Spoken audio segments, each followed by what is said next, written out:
going to use my Cinema Secrets foundation in the lightest shade to give me that pale skin, and I'll be blending this out with my beauty blender. And I will also be dragging this down to my neck and my chest area since they are visible and we want to match our face to our body as well.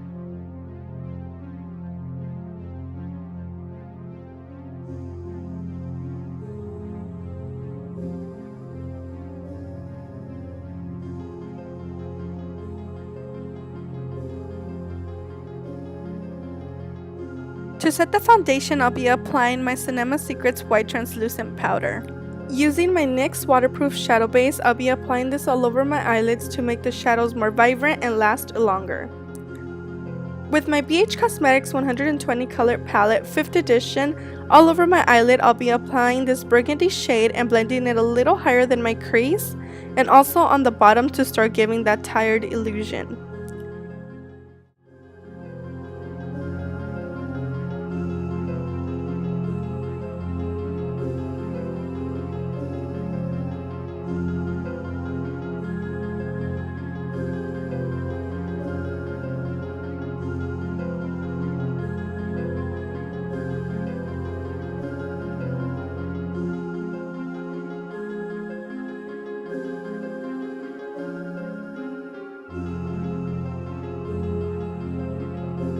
With a clean blending brush, I'll be blending out all the harsh edges because we want this to look as smooth as it can.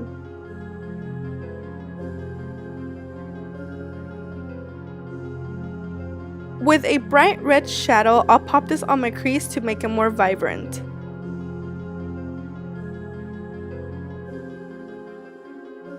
To darken the lid area, I will be applying a black shadow, not taking it any higher than my crease. And with a blending brush, I will be blending everything out.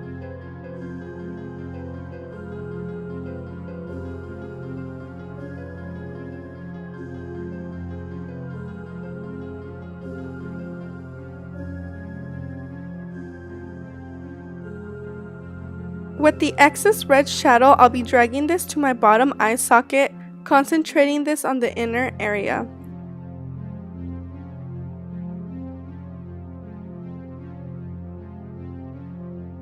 And to give that tired illusion, I will be sweeping both of these brown colors all over my bottom eye socket.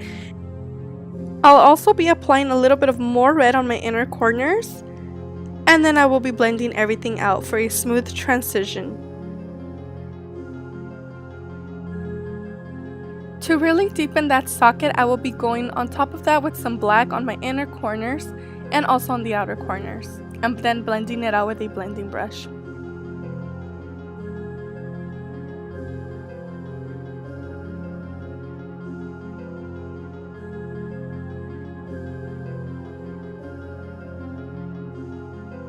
For a bruised effect, I'll be applying a purple eyeshadow on my inner corners and then blending it out.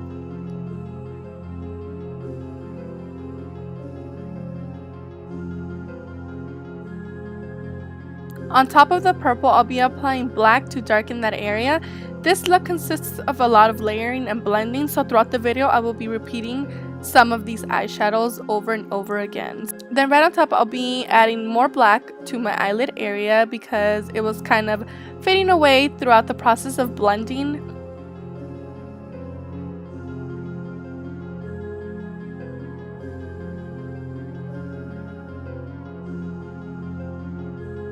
I was out of focus on this part, but I'm just adding the foundation to my brows to give them some coverage, and this will make the eyes look more sucked in, and that's the look I was going for.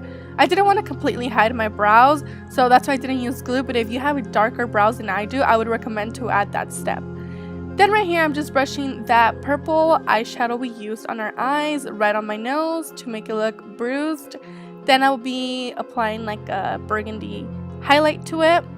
And on the sides of my nose, I will be applying that burgundy shade and the purple shade blended together.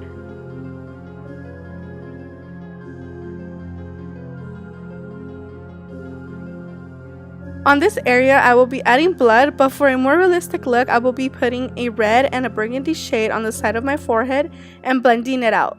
Then adding black to deepen the area. And then I will be blending this out with my fingers.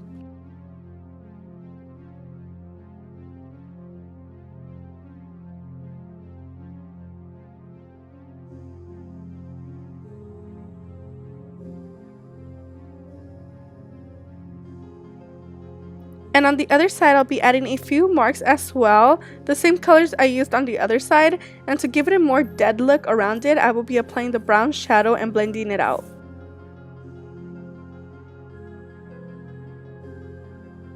I will be dragging this on the sides of my nose as well. Adding some brown shade to the forehead area will deepen the eyes because of the white created on the brows. It just kind of gives it like a really deepened effect. Then I'm just going to sprinkle some black shadow everywhere and really blend it out to kind of give it a dirty look. It almost looks like I'm about to contour, but I'm not. I'm just adding some burgundy eyeshadow on my cheek area messily. Then to give it more definition, I'll be applying brown around it, and to darken everything, I'll be applying black on top, and I'll be blending everything out.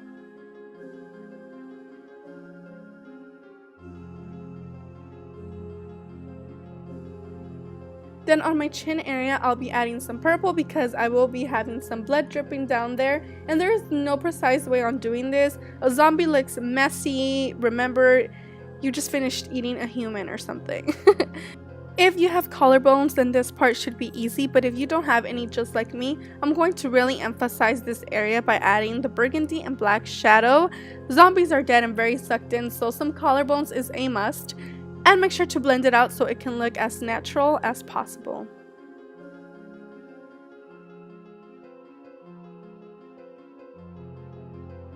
Then grabbing that red shade, I'll be applying this on my chest area. Very messy, but well blended. And on top, I'll add the burgundy shade, then the black. And as I go in with each color, I'm blending it out.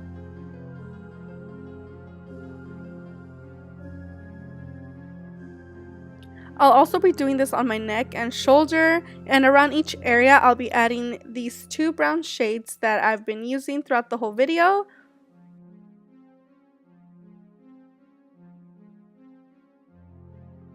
Then I'll just be taking some red shadow on a blending brush and messily spread this around my neck and my chest area. I don't want this to be anywhere near perfect because it's a zombie look.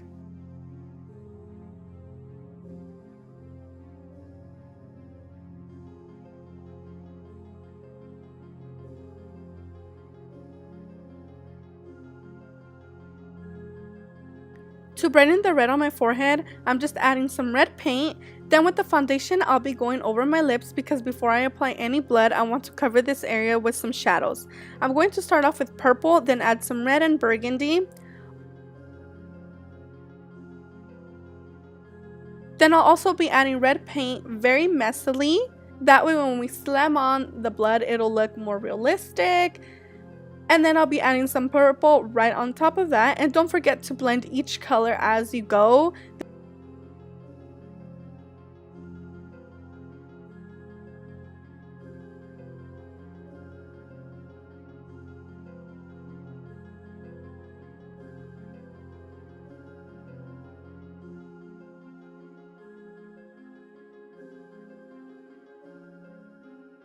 And for the exciting part, blood. First, I'll be adding this around my mouth and really flicking it out and make it look as messy as I can to make it look like I just ate. I used a blood gel. Runny blood would be perfect though. I'll be adding this on my forehead and on the side of my forehead as well. Also on top of my nose and blending it with my fingers for a scrape effect. And this look isn't complete if I don't add any blood to my chest area. And I have a surprise guest with me today, my sister! I'll be converting her into a zombie as well. Zombie sisters! What a great idea, actually. I want you guys to see for yourselves. It's so easy to recreate this look. And I'm not going to continue talking. I'm just going to let you guys watch the rest of the video.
Thank you guys so much for watching and have yourselves a safe and happy Halloween.